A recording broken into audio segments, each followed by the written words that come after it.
Hi, good morning everybody. So welcome to TWR Bonjour à Facebook tous, Live.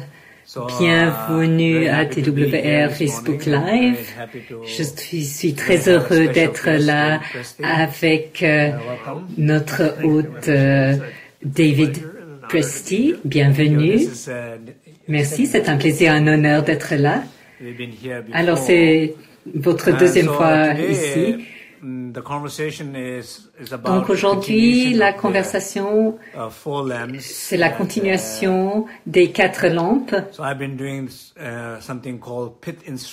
J'ai fait donc les instructions de fond du Dzogchen, spécialement le Zhangju Yanju, et parmi cela, les 21 clous, le 11e clou, et parmi cela, les 4 lampes. L'idée de la lampe, des 4 enseignements Facebook, c'est la conclusion aujourd'hui. J'ai invité David pour qu'on puisse discuter de cela d'un point de vue de la neuroscience. Donc, je me réjouis beaucoup de cette conversation. Pour ceux qui arrivent pour la première fois aujourd'hui, les 4 lampes, la première, c'est l'œil physique qui éclaircit l'obscurité du monde. La deuxième lampe, c'est la claire vision de la lumière de son et des rayons qui enlève la vision du nihilisme. La troisième lampe, c'est la sagesse conscience qui éclaircit l'obscurité de l'ignorance. Et la dernière lampe, c'est la nature vacante de la base qui enlève l'obscurité des biais. Donc ces 4 lampes, c'est une partie très importante des enseignements de Dzogchen.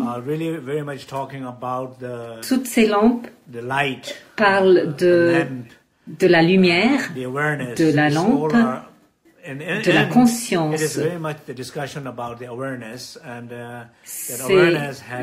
Il s'agit vraiment de la conscience, du pouvoir de la conscience d'éclaircir l'obscurité. Lorsque la conscience brille à travers les yeux, ça éclaircit l'obscurité du monde. Quand la conscience interne éclaircit l'obscurité interne. Donc, la conscience fait tout. Qu'en penses-tu de cette notion de la conscience qui illumine à l'extérieur et à l'intérieur l'obscurité? Je crois que ça fait vraiment sens dans le contexte de tout ce que nous savons ou que nous croyons que nous savons au sujet du cerveau dans les neurosciences contemporaines. D'abord, je pense qu'il y a beaucoup de gens qui savent que notre capacité d'expliquer d'une manière détaillée ce qu'est la conscience et d'où ça vient, c'est encore un grand mystère dans les neurosciences. Malgré tout ce que nous savons sur le corps, les cellules, les molécules, les énergies, la physique, la chimie, comment est-ce qu'on peut, à partir de cela, dire quelque chose au sujet de la conscience? On ne peut pas. Et c'est ça le grand défi en ce moment, de voir qu'est-ce qui va nous amener à la prochaine étape.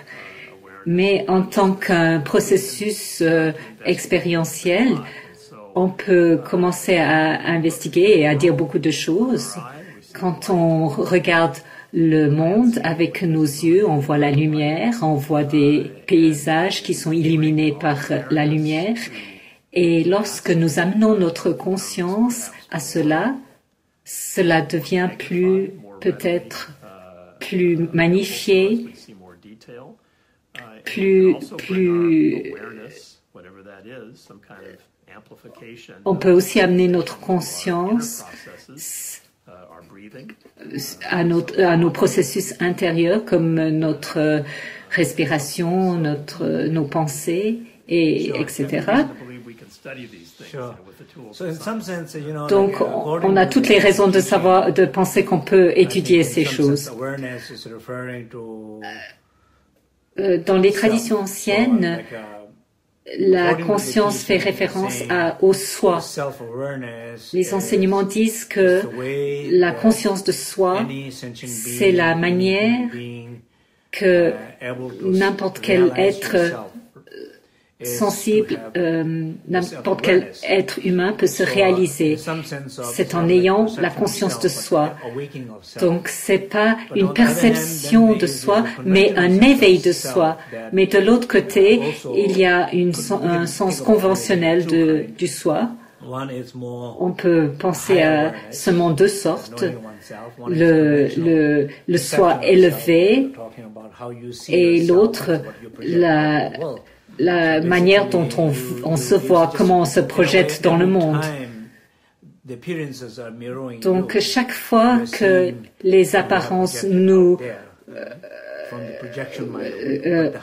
qu'on voit les apparences, on voit nos projections, mais le soi élevé qui est au-delà ses limitations, cette conscience dans les 4 lampes, on dit qu'il y a une manière d'accéder à ce soi supérieur, ce soi élevé. Alors, je ne sais pas si dans les neurosciences, on a quelque chose. Donc, le soi conventionnel, c'est peut-être facile, mais ce soi élevé, c'est plus difficile. Oui, je dirais que c'est difficile. C'est peut-être une manière erronée d'interpréter ce que vous dites.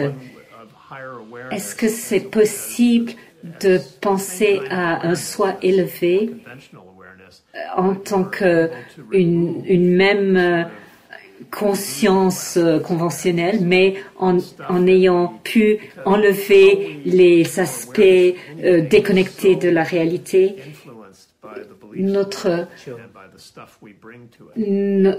conscience est tellement influencée par nos croyances, par ce que nous amenons.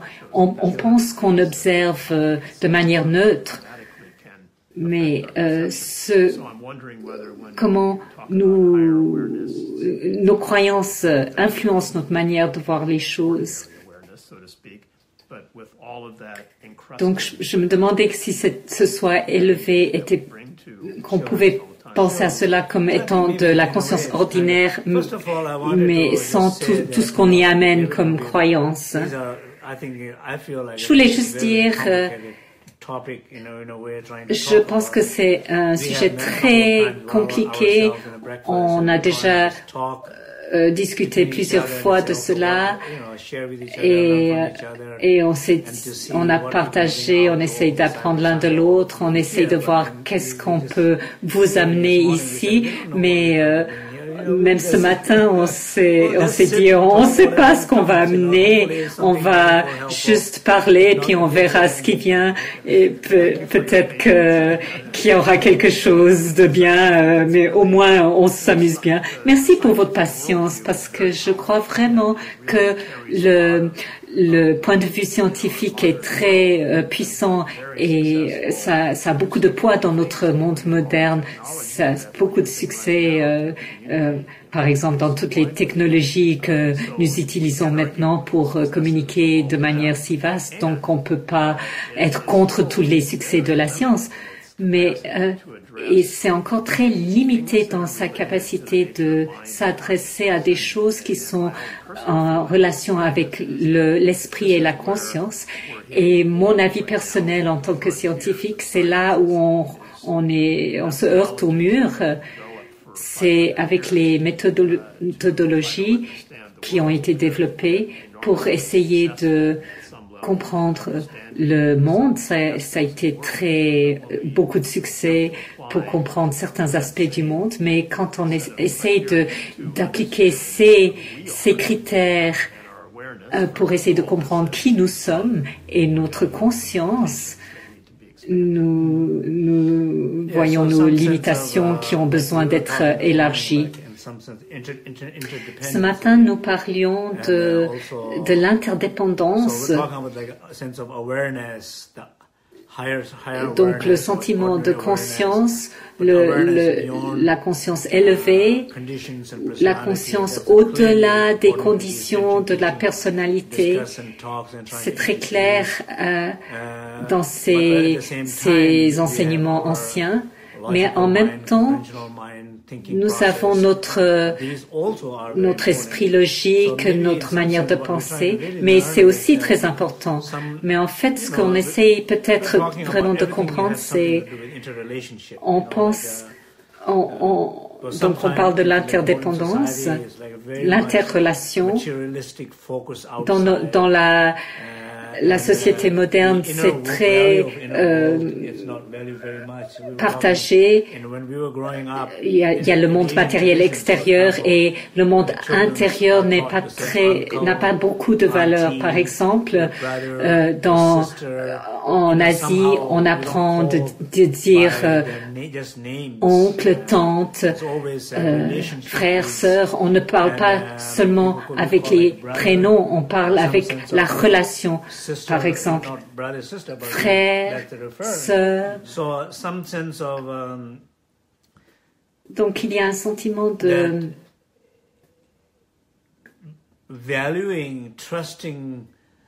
que le fait de mettre de la valeur, de la confiance dans l'interrelation, comment on crée la relation entre nous, ça a une grande valeur dans notre société, dans notre bien-être. Je crois qu'il y a vraiment une valeur là, parce que en Occident, c'est un peu comme si ça s'est perdu. Les vraies relations, les relations dans la communauté, avec les voisins, entre parents et enfants. La raison pourquoi nous perdons ces connexions, c'est aussi parce que, en fait, je ne sais pas pourquoi on les a perdues. Oui, il y a toute raison de croire que un des aspects les plus importants de l'humanité est notre capacité à connecter, avoir de la compassion, à nous aider les uns les autres, à être dans des communautés. Et c'est souvent dit que le cerveau humain est très complexe. Ça s'est développé sur des millions d'années. On croit en des procédés évolutionnaires et l'espèce courant de Homo sapiens est là depuis 2 milliers d'années. Mais c'est seulement dernièrement qu'ont été développées l'agriculture, la technologie, les villes et tout cela. Alors, on se dit souvent, mais qu'est-ce que les humains faisaient avant? Ils évoluaient pas. C'est seulement les humains modernes qui ont pu accomplir des progrès. Je crois que c'est totalement erroné. C'était le fait d'apprendre à collaborer, à s'aider les uns les autres, que nos cerveaux ont emmagasiné et qui nous permettent d'être des êtres de communication et d'entraide. Et ça se perd un peu dans la culture moderne avec la compétition, avec la domination de l'environnement et des autres peuples, etc. Alors tout ce qu'on peut faire pour qu'on se reconnecte avec notre héritage est valable. Alors, retournons à ce sujet des lampes. Un des enseignements des Zhangzhu Jianzhu, pas dans les 4 lampes, mais il y a des discussions au sujet de la lampe du cœur. L'idée de la lampe du cœur, c'est que le cœur n'est pas simplement une pompe, mais dans le cœur, il y a un espace et dans cet espace, il y a une lumière. Cette lumière contient une énergie. Quand le cœur s'ouvre, ça envoie cette énergie dans des canaux et à travers les yeux, ça brille à l'extérieur. Cette même énergie qui est dans le cœur, donc, se projette dans le monde. Et ce qu'on voit dans le monde, c'est on voit la lumière de notre cœur. Quand les choses sont complètement ouvertes, ce que vous voyez, c'est votre vrai sens de votre soi dans les choses dont vous faites l'expérience. Et si vous fermez cela, il n'y a pas cette circulation entre le cœur et le cerveau et les yeux, et ce que vous voyez, alors ce n'est pas vraiment cette lumière. Est-ce qu'il y a quelque chose du point de vue des neurosciences? J'aime bien cette explication du fait que le cœur est plus qu'une pompe. Bien sûr, dans beaucoup de traditions autour de la planète, surtout en Asie, le cœur a un rôle très important dans l'émotion. C'est un centre des énergies du corps subtil. Excusez-moi.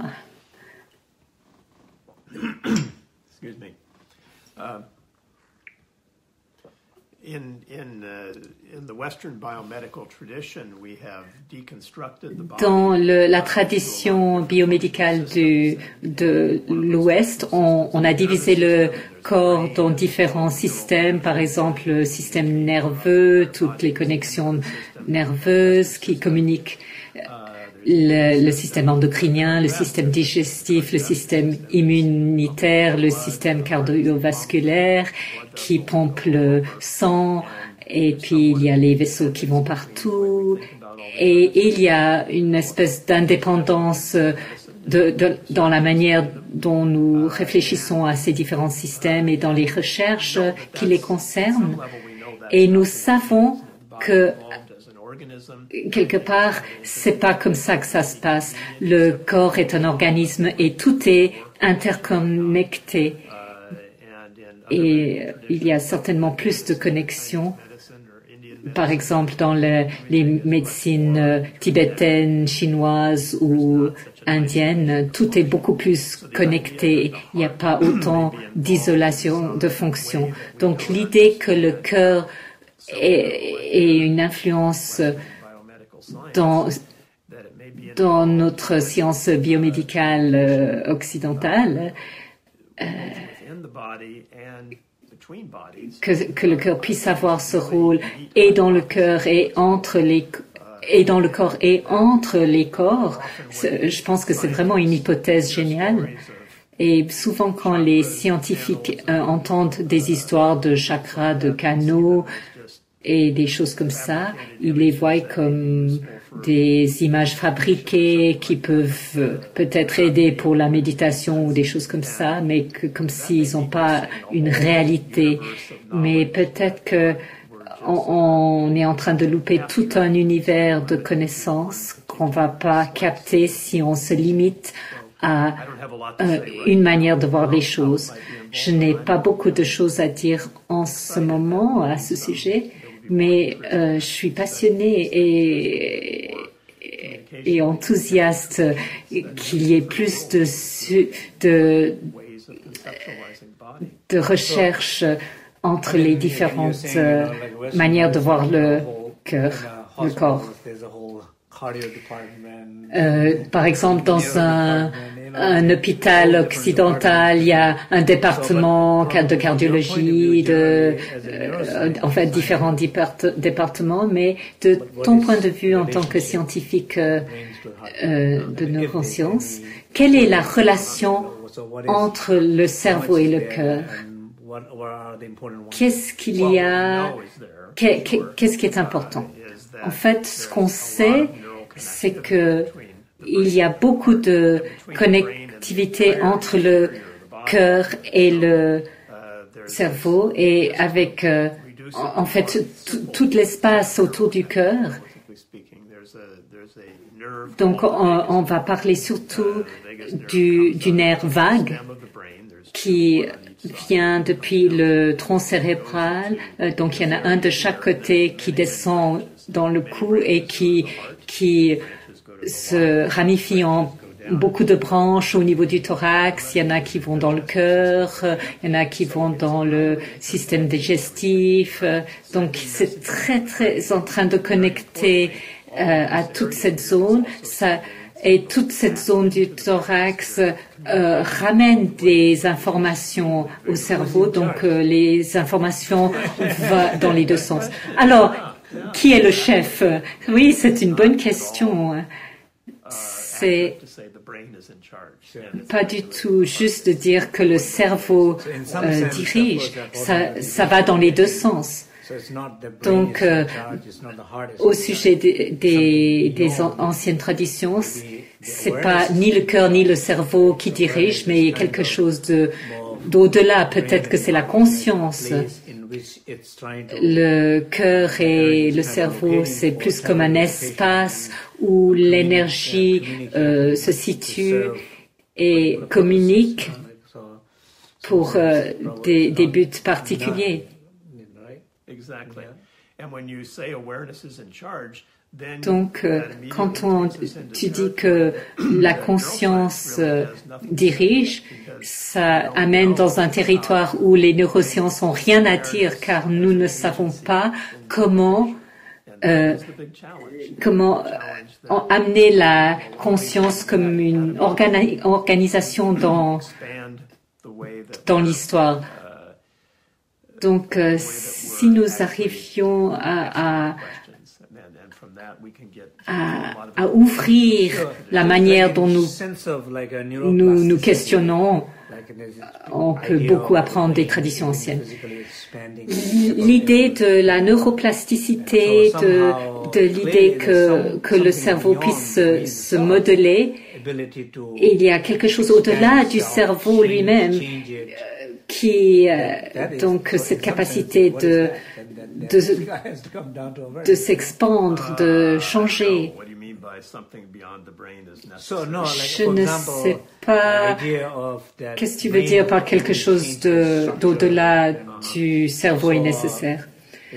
Donc, quand je dis que le cerveau la plasticité du cerveau est possible de changer, par exemple, le fait de méditer pendant 20 minutes tous les jours pendant quelques semaines, ça peut changer quelque chose au niveau de la structure du cerveau.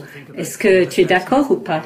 Oui, c'est une manière de penser à cela, mais c'est pas le courant principal, va pas dans les neurosciences. On penserait plutôt comme ça. N'importe quand nous pratiquons des comportements, on est en train de renforcer, de changer les processus au niveau du cerveau qui sont en relation avec ce comportement. Par exemple, si vous lancez un ballon de basket tous les jours pendant une année, vous allez faire grandir les connexions qui sont en relation avec cette pratique. Par exemple, si vous pratiquez en vous concentrant sur votre respiration, vous allez faire grandir les connexions qui sont nécessaires pour que ce processus ait lieu. Donc, l'explication conventionnelle n'amène pas la conscience. C'est seulement l'idée que c'est un processus physique qui est amplifié. Bon, alors, donc l'aspect physique du mouvement du basketteur,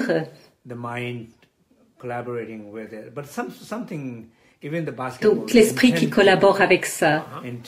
Donc l'intention de faire cela, l'intention ou amener la chaleur, la gentillesse dans le cœur, ces émotions positives, l'émotion qui affecte le cerveau. L'émotion est un aspect de la conscience.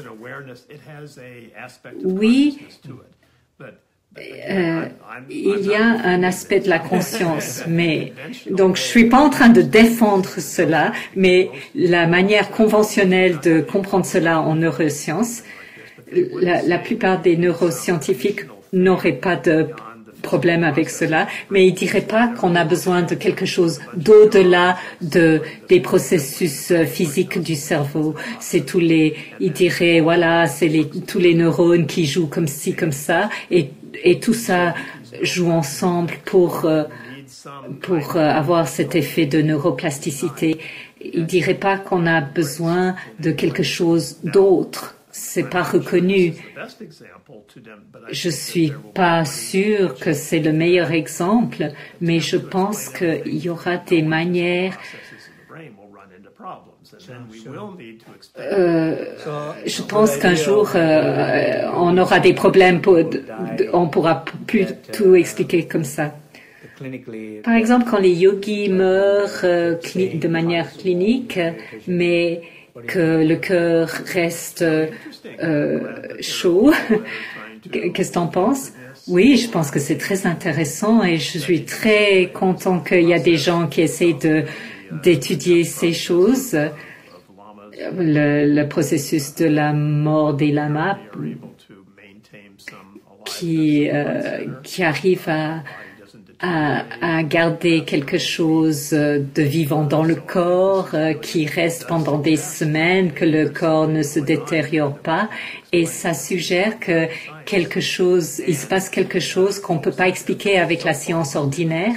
Et les gens qui ont regardé cela ont dit on peut comprendre ceci comme cela, mais c'est difficile à étudier, mais parce que s'il y a un processus subtil qui maintient ce vivant, le fait d'essayer de l'étudier avec des instruments, ça pourrait fausser l'expérience. Toute cette interdépendance, cette relation entre le cœur et le cerveau, d'un point de vue médical, d'un point de vue spirituel, les chakras ont besoin d'être connectés avec le canal central. Est-ce que dans les neurosciences, il y a quelque chose une existence séparée, par exemple que le cœur existe avant le cerveau, la force de vie du cœur est là avant le cerveau. Alors, ils sont séparés avant qu'ils collaborent. Ils ont des existences séparées. Est-ce que l'un peut survivre sans l'autre? Je vois que dans les technologies, on arrive à mettre le cerveau sur un ordinateur. Dans le développement, la manière dont on comprendra le mieux le développement du corps, des cellules, c'est que tout est interconnecté depuis le début. Peut-être que on peut voir quelque chose qui bat comme le cœur dans le fœtus avant de voir le cerveau, mais la réalité c'est que tout est connecté déjà.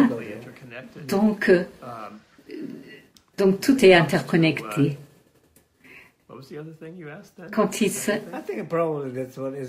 La deuxième chose que tu as demandé, c'était quoi? Il y a des gens qui disent que le cœur bat avant le cerveau. Peut-être que ce que tu dis, les neurones sont déjà connectés, c'est difficile à dire. Oui, mais une autre chose au sujet du cerveau ordinateur, ça se passe, mais c'est pas comme si on sort le cerveau et qu'on le connecte à un ordinateur. On est capables de décoder des processus du cerveau en les étudiant, et puis après on les utilise pour par exemple, si on a une blessure qui a paralysé le corps et on veut pouvoir bouger le bras, et votre bras ne peut plus bouger, mais vous pouvez penser, amener l'intention que vous voulez bouger le bras. Les signaux sont enregistrés dans la partie du cerveau qui sont en connexion avec ces muscles qui ne fonctionnent plus, mais on peut transférer ces signaux à un robot et avoir ce bras robotique qui peut bouger. Donc c'est un domaine très passionnant de bio-ingénieur. Donc on fait beaucoup de progrès à pouvoir décoder les choses qu'on peut mesurer dans le cerveau, très enthousiasmant et très aidant pour des gens handicapés dans certains domaines. Je voulais dire à nos auditeurs, comme vous pouvez le voir, la spiritualité et la science contribuent à se connaître mieux l'un et l'autre. Il y a beaucoup de recherches, beaucoup de trouvailles, beaucoup de discussions.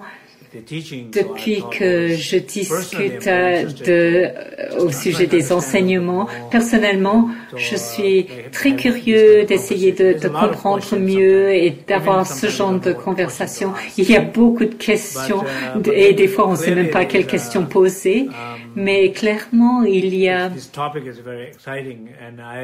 Ce sujet est très passionnant et j'encourage ceux qui ont des questions spécifiques.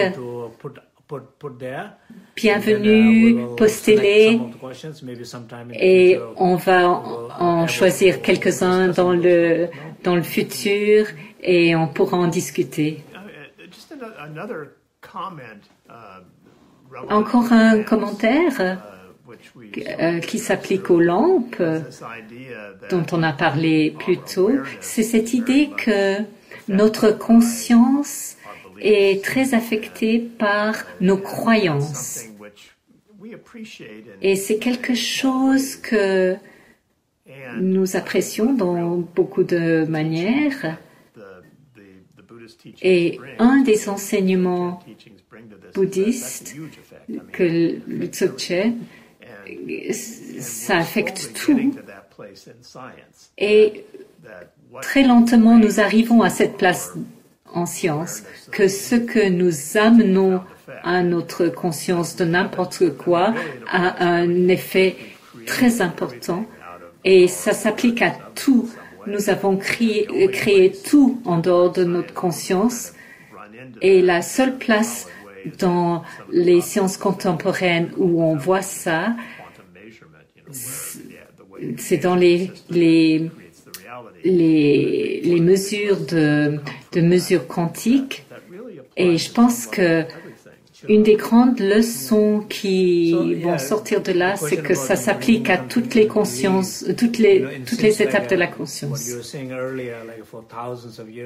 On dirait que, oui, ce que tu disais plus tôt, pendant des milliers d'années, les cultures différentes, les traditions différentes. Il y a beaucoup de croyances anciennes, des valeurs qui sont cachées dans les communautés. Et je ne parle pas au niveau ésotérique, philosophique, mais simplement les choses, par exemple, le respect des anciens. Ces valeurs se perdent dans la société moderne. Ce qu'on apporte à l'extérieur, c'est ce qu'on reçoit de nouveau. Donc,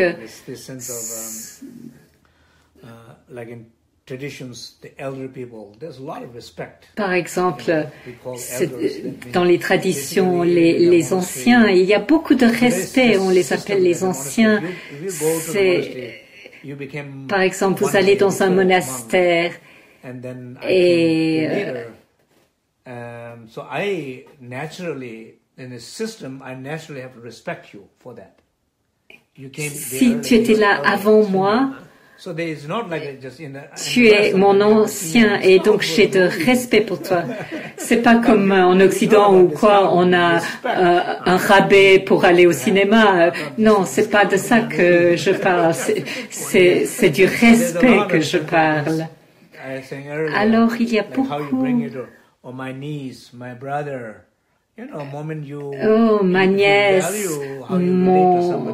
mon frère, si vous mettez de la valeur dans la manière dont vous êtes en relation avec quelqu'un, par exemple, le médecin, c'est pas seulement un médecin, mais c'est un guérisseur, pas seulement un homme qui a une connaissance intellectuelle, mais quelqu'un qui amène un espace, une chaleur, un espoir. Mais dans le système médical, ça s'est perdu. Much like you have to. It's very, very difficult. How much doctors and nurses are suffering? Combien de médecins et d'infirmières souffrent à cause du système? Les vraies interconnexions entre les gens, ces relations ont été tellement perdues. Et d'un autre côté, les gens parlent de vivre longtemps, de bien vivre. Le premier facteur, c'est les connexions sociales, encore plus que d'autres facteurs. Mais dans la société moderne, on perd ces relations. C'est vrai. Et de nouveau,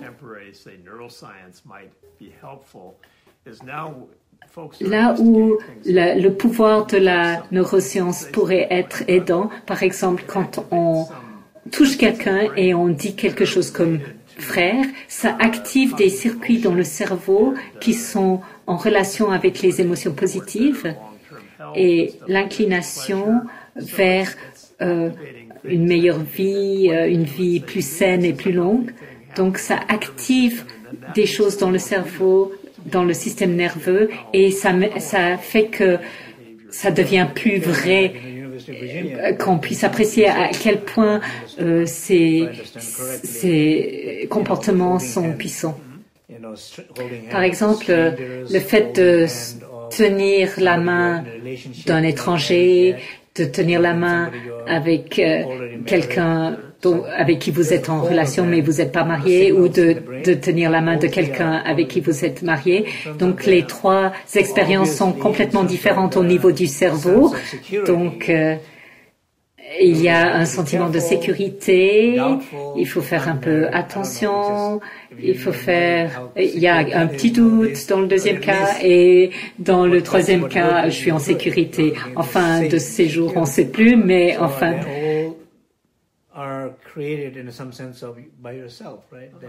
Donc, ils sont tous créés par vous-même. Donc, ça se passe dans le cerveau. Oui. Donc, ça amène une crédibilité dans la société moderne quand ça se connecte avec quelque chose qui se passe dans le cerveau. Il y a plusieurs années, j'ai entendu le Dalai Lama dire quelque chose comme « Nous savons depuis plusieurs siècles des choses qui fonctionnent très bien, et c'est bien que maintenant les neurosciences font la démonstration de ce qui se passe dans le corps, de ce qui se passe dans ces pratiques, parce que maintenant les gens vont y croire. Quand nous nous comportons d'une telle manière, il y a des changements dans le cerveau. Je me souviens quand un neuroscientifique expliquait au sujet de ses expériences de tenir la main de trois personnes différentes, ce qui se passait dans le cerveau, mais j'ai ressenti à ce moment, est-ce que ça me paraît très normal, voilà, j'ai 3 expériences différentes.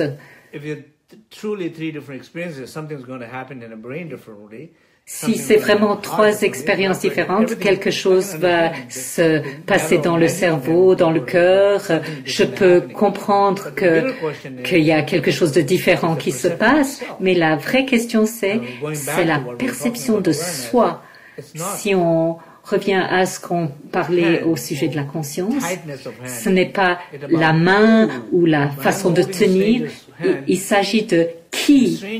Quand je tiens la main de l'étranger, c'est l'étranger qui tient la main de l'étranger. Quand je tiens la main d'un ami, c'est l'ami qui tient la main de l'ami. Quand je tiens la main de ma femme, c'est le mari qui tient la main de la femme. Donc c'est l'identité de celui qui tient la main. Donc la plus grande question, c'est qui? Qui? C'est personne. S'il n'y a personne là, alors ça ne devrait pas faire de différence au niveau de cette expérience. Peut-être que le cerveau est complètement à l'aise. Il fait son travail. Il n'y a personne qui tient la main. Donc, je crois que c'est toujours une question, quand je me réfère aux enseignements des lampes, c'est pas seulement la lumière, les expériences, c'est quelque chose au-delà de cela. Toutes ces interrelations, ces interdépendances, ces expériences, tout ce que nous amenons à l'extérieur, c'est qui amène ces choses à l'extérieur? C'est ça la plus grande question. C'est pas ce que nous amenons, c'est qui. On parle souvent de ce que nous amenons, mais pas de qui amène. Alors je pense que dans ces traditions anciennes, ce dont ils parlent vraiment, c'est pas seulement ce que nous amenons, mais qui c'est qui amène. Et si c'est la bonne personne qui est là, il y aura plus de choses à amener. Si c'est la mauvaise personne qui est là, il y aura moins de choses à amener. Bien sûr, pour la science, ça devient plus compliqué. Qui c'est qui? C'est la prochaine grande chose, je pense, d'investiguer tout cela. Alors, est-ce qu'il y a encore quelque chose que tu aimerais dire au groupe? Pour moi, c'est un privilège d'être en interaction avec toi sur ces sujets, car depuis beaucoup d'années, je suis très enthousiaste sur la rencontre entre ces anciennes traditions de bouddhisme, de Bön, avec la science moderne et quelles sont les potentialités de cela.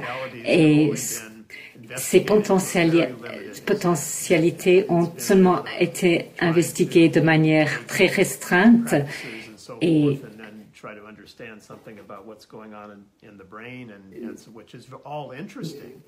donc on essaie de comprendre ce qui se passe dans le cerveau et tout cela, c'est très intéressant.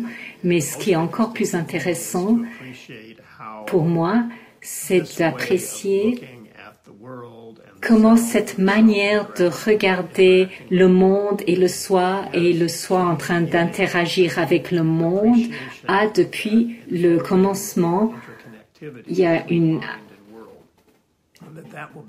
interconnexion entre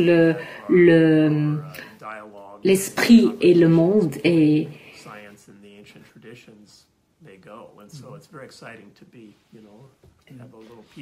donc c'est très enthousiasmant de faire partie de cela.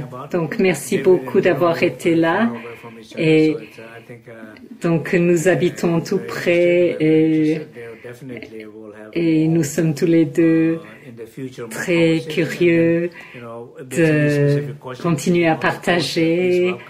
Et s'il y a des questions spécifiques, n'hésitez pas à les poser. Et en tant que conclusion, j'aimerais remercier l'équipe TWR qui travaille beaucoup, qui passe beaucoup de temps à tout monitorer. Et je suis très reconnaissant Et merci d'avoir été très patient avec moi parce que parfois on est en train d'organiser les sujets et puis je suis pas là à l'heure avec les informations, mais malgré tout, ils sont toujours là. Alors, merci de garder le contact avec ma page et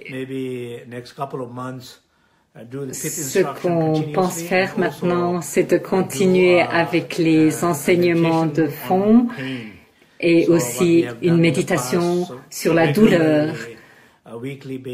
Ce que nous avons fait par le passé, régulièrement, une pratique hebdomadaire. Et en particulier, je sais qu'il y a beaucoup de gens qui ont de la douleur tous les jours, douleur physique, douleur émotionnelle.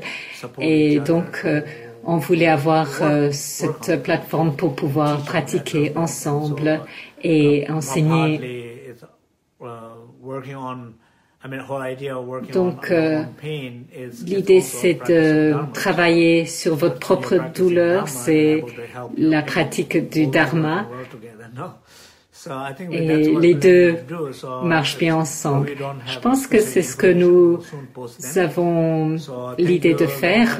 Je n'ai pas encore les informations, mais on va les poster. Merci beaucoup. Merci. Des choses incroyables. Merci.